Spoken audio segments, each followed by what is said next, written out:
The day was October 13th, 1917. Tens of thousands of people were gathered together. Some of them were there because they believed, others were there because they didn't. But none of them were prepared for what happened that day. We made our arrangements and went in 3 motor cars on the early morning of the 13th, said a man by the name of Alfredo da Silva Santos. There was a thick mist, and the car, which went in front, mistook the way, so that we were all lost for a time, and only arrived at midday. It was absolutely full of people, but for my part, I felt devoid of any religious feeling. When Lucia called out, "Look at the sun," I can hardly find words to describe what followed. The sun began to move. At a certain moment, appeared to be detached from the sky and about to hurtle upon us like a wheel of flame. My wife, we had been married only a short time, fainted. I was too upset to attend to her, and my brother-in-law supported her on his arm. I fell on my knees, oblivious of everything. And when I got up, I don't know what I said. I think I began to cry out like all the others. Something beyond explanation happened that day. The faithful saw it, the curious onlookers saw it, the doubters and the skeptics saw it. Tens of thousands of people saw it. The sign promised to the 3 children by our mother Mary 3 months beforehand, on the exact day she said it would happen. Amazing. Incredible. But as amazing as the sun moving, dancing, changing colors is, the reason that we're all here today is not just to celebrate some miracle that happened over 100 years ago. No, we're here for an even greater reason. First, if you would, rewind with me about a year and a half before that mind-blowing October day. The 3 children we just met up here a minute ago first received a visit from an angel in the spring of 1916. And Lucia described the angel in this way. She said, "He looked like a young man, about 14 or 15 years old, whiter than snow, transparent as crystal when the sun shines through it, and of great beauty." That same angel appeared to them 2 more times to prepare them for the coming of Our Lady. And on that first visit of Our Lady, she appeared to the children over the small oak tree out in their grazing ground. Lucia described her like this. She said, "She was more brilliant than the sun, and radiated light more clear and intense than a crystal glass filled with sparkling water when the rays of the burning sun shine through it." As we heard, she continued to appear to the children 5 more times, teaching them to pray, and especially to pray the rosary, to offer acts of reparation for sinners, and giving them the vision of the victory of Christ. She told them, she promised them, "In the end, my immaculate heart will triumph." So today is all about her. It's all about Our Lady. So who is this woman? Who is Our Lady of Fatima?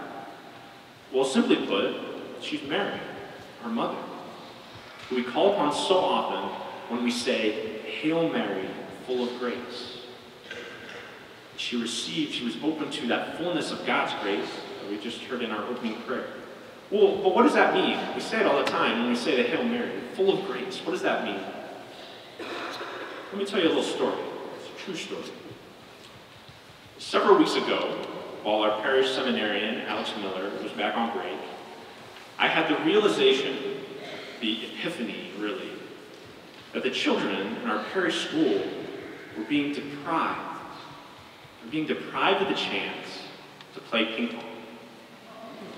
Now, I know this is probably shocking and disturbing to all of you, But it's true, we had no ping pong table in our entire school. I searched high, I searched low, I couldn't find one. So all of our students, and what's worse, the priests, were being deprived of the chance to play ping pong.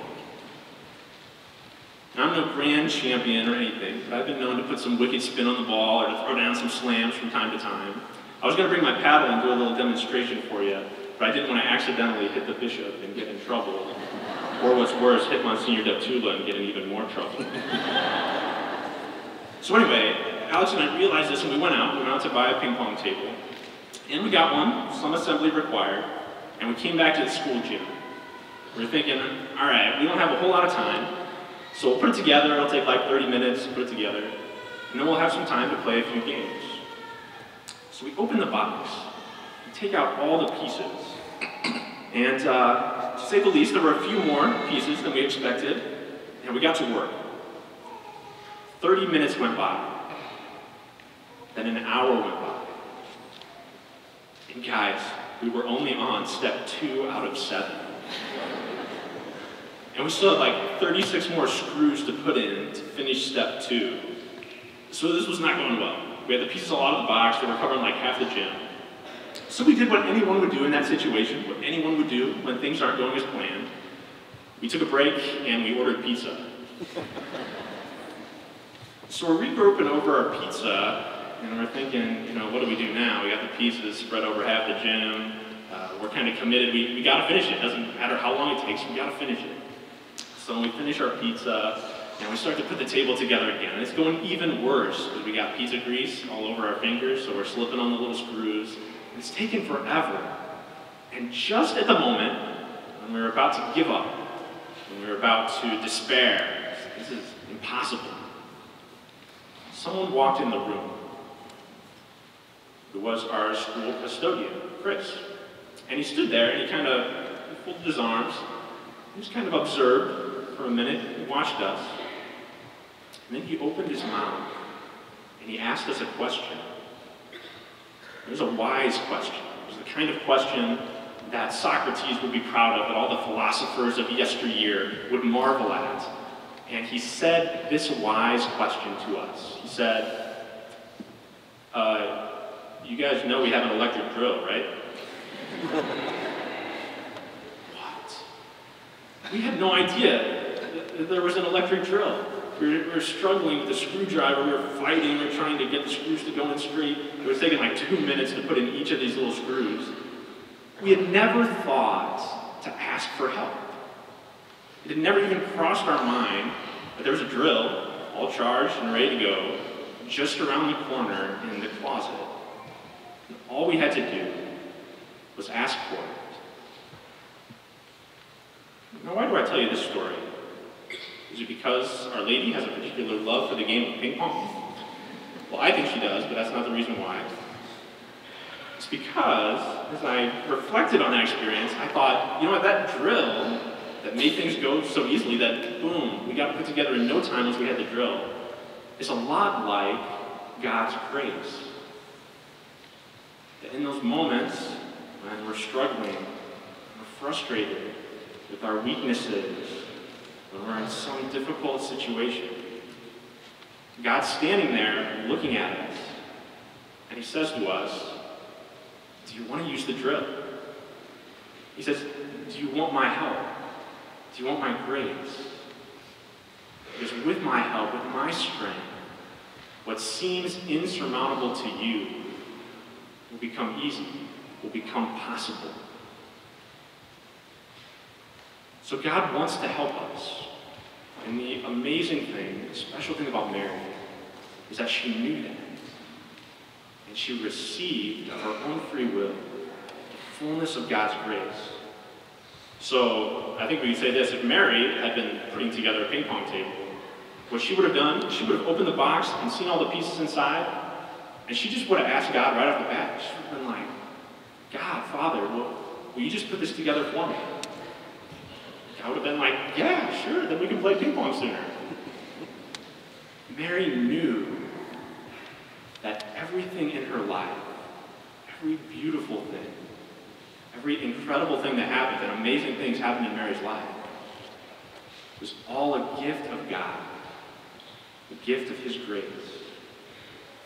So full of grace, those little words we say every time we pray the Hail Mary, means that she was constantly dependent upon and strengthened by the help of God, by his power, his strength. She never sinned. She was the mother of Jesus Christ, God the Son. And she's a powerful intercessor and mother for every single one of us, just like she was for Lucia, little Francisco, and little Jacinta. She just asked Jesus to put together the ping pong table for her, and he always does. So today is all about her, and she is all about him, all about her son, Christ. So the message of Our Lady of Fatima is a message of the victory of the grace of Christ. In the end, my immaculate heart will triumph, she said. So what does it mean to live the message of Fatima? I think this is amazing, these events that happen. This is incredible. What does it have to do with us? Once we've heard this message, how do we live it out? How do we respond to it? Well, it means, maybe more than anything, to enter into the battle. To enter into the battle that God calls us to. In the first battleground, we have to be clear. The first place we're called to fight the battle is in our own hearts. That's the first battleground, my own heart. But I don't fight it alone. Remember, we fight it with God's help, with his grace. And the second battleground is this world, where we battle for souls. Again and again, Our Lady told those little children that they had to make acts of preparation, they had to pray, they had to offer up their sufferings for the conversion of sinners. And in one of her appearances to them, she gave them this intense vision of hell. The children, of course, were frightened by that.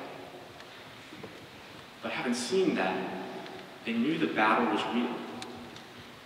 They knew the danger was real. They also knew that in God's grace, they could cooperate with God in the salvation of souls. So maybe we're intimidated sometimes by the world around us, right? It can be a pretty dark place. There's violence, there's hatred, there's murders, there's wars. It might be intimidating. Whenever I get intimidated, I think of little David facing Goliath. David staring up at the giant Goliath. You'll never win. Goliath is too big, they told David. To which he replied, Goliath is too big. I can't miss. So to be Catholic, to be sons and daughters of Our Lady of Fatima, is to be completely fearless, even in the face of the darkness, the evil in the world around us.